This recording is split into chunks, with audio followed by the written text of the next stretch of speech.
You may wonder why you haven't heard of me so much lately. Well, it's because I've been busy building the big boat, trying to make the most out of the summer period. And now that summer is over here in Berlin, I hope that I will have more time to fill in the gaps. For this, we'll have to go back about a month or so to the day where I planned to bolt the cabin structure onto the deck of my barge boat. Because so far, the entire structure has just been standing on it, held only by its own weight. And because the deck is slightly curved, I'll have to make small stands placed at regular intervals and then bolt the structure onto the deck with a handful of bolts on each side. So let's start by measuring where to place the first bolt. Machst du quasi ein Loch in jeder Mitte? Genau. 194 geteilt durch 2, 95, 97? Nee, 96. Nee, 97. 97.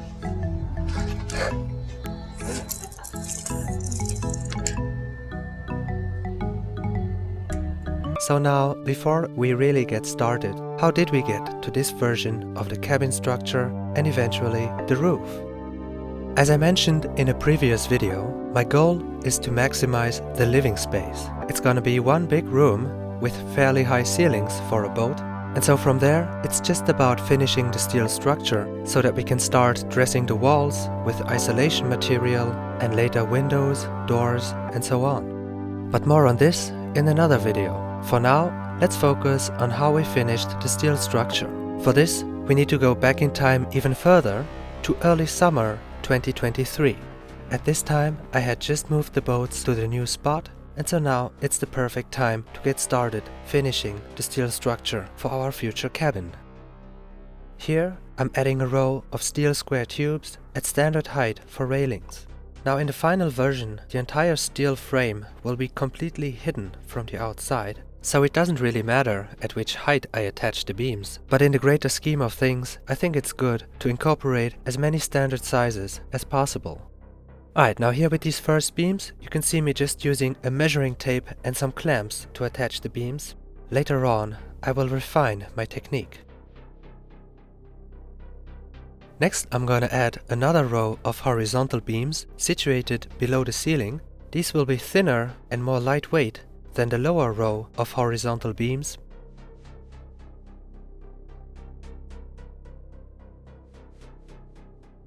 In order to attach each of the horizontal beams at the same position, I made this wooden template. This saves time and is less likely to let errors in the measurement sneak in. And I double check each new piece that I put in if they are aligned properly in all directions.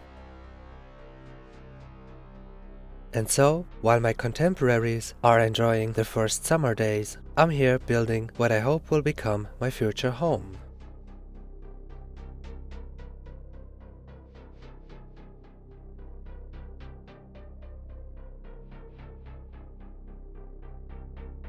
Alright, now let's do the same on the other side, and I'll go a bit slower for this first beam to show you how tedious the work actually is. First, I need to get the beam at the right height by adjusting the position of the fastening clamps. After each change, I double check the position with the wooden template you see here, and as soon as I'm happy, I tack weld the piece in place.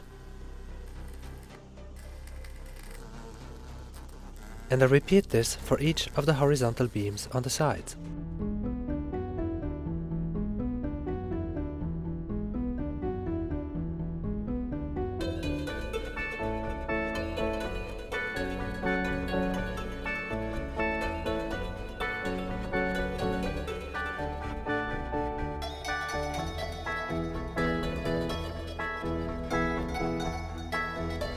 Here too, we also add another row of horizontal beams below the ceiling.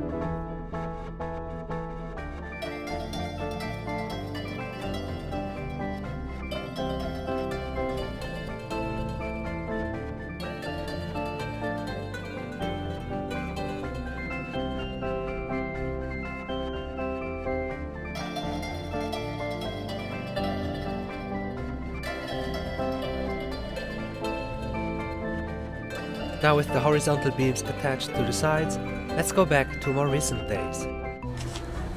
So, ich habe das gestern mal so ausprobiert. den hier ranmache. So again, here So. I'm setting everything up to drill holes through the frame and into the deck.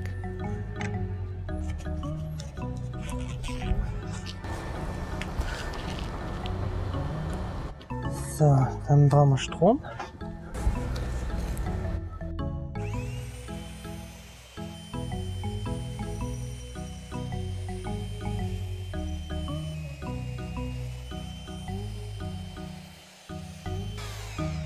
Was hast du mit der Spritze da reingemacht? Das ist Schneidöl. Ja, die Leute wundern sich immer, dass hier überall so Spritzen rumliegen, aber es ist die Frage, ob das so klappt oder ob wir nochmal eine Erhöhung brauchen. Ne, perfekt. Es geht genau auf. Oh mein Gott. Kein gutes Gefühl, hier Löcher ins Deck zu Ja, machen. richtig.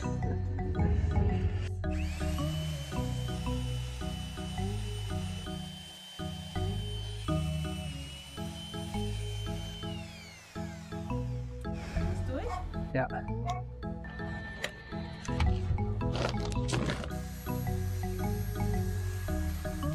Next we go inside the barge to vacuum the little bits of metal. There's our hole. And so, while my present self is cleaning up the debris, let's go back to my early summer self, where we're setting up the frames for the side doors.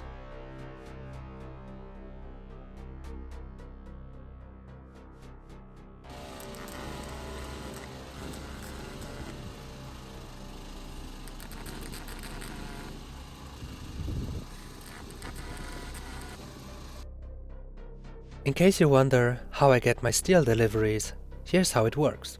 I order the steel wholesale, usually fixed format, which is 6 meters long, and I have it delivered as close to the water as a large delivery truck can get.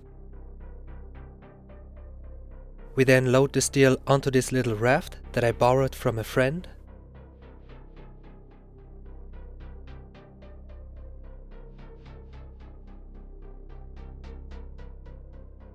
We then drive for about 10 minutes to reach the location of my boats.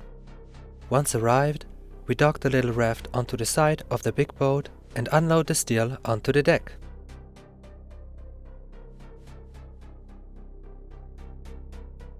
In order to add some stability to the roof, we will add some longitudinal beams. To align the beams properly, we pull a string across the entire roof and mark the positions with a pencil. Each of these longitudinal beams has a length of exactly 6 meters, so we'll need 2 in a row to cover the entire length of the structure. Alright, now that we got that out of the way, let's go back to more recent times to continue bolting the frame onto the deck.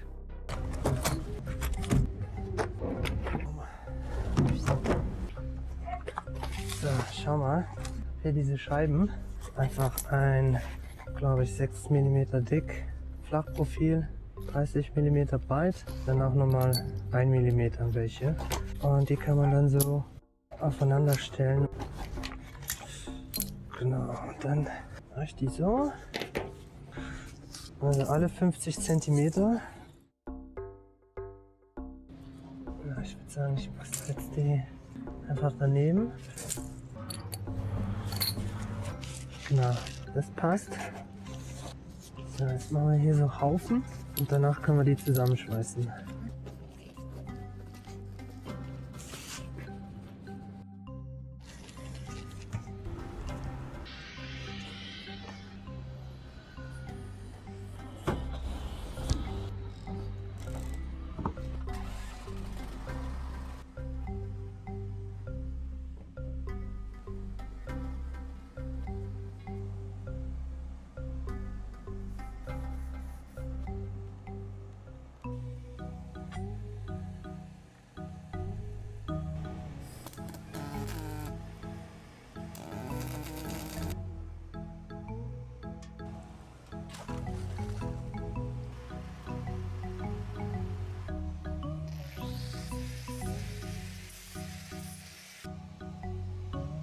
With the little stands in place, we can now bolt the frame firmly to the deck. For this, of course, one person has to hold the wrench on the outside while the other person tightens the nut from the inside of the barge.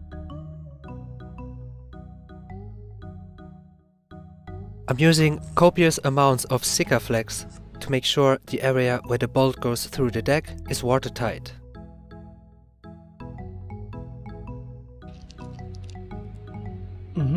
Sieht gut aus? Ja. Genau, hältst du den einfach hier fest.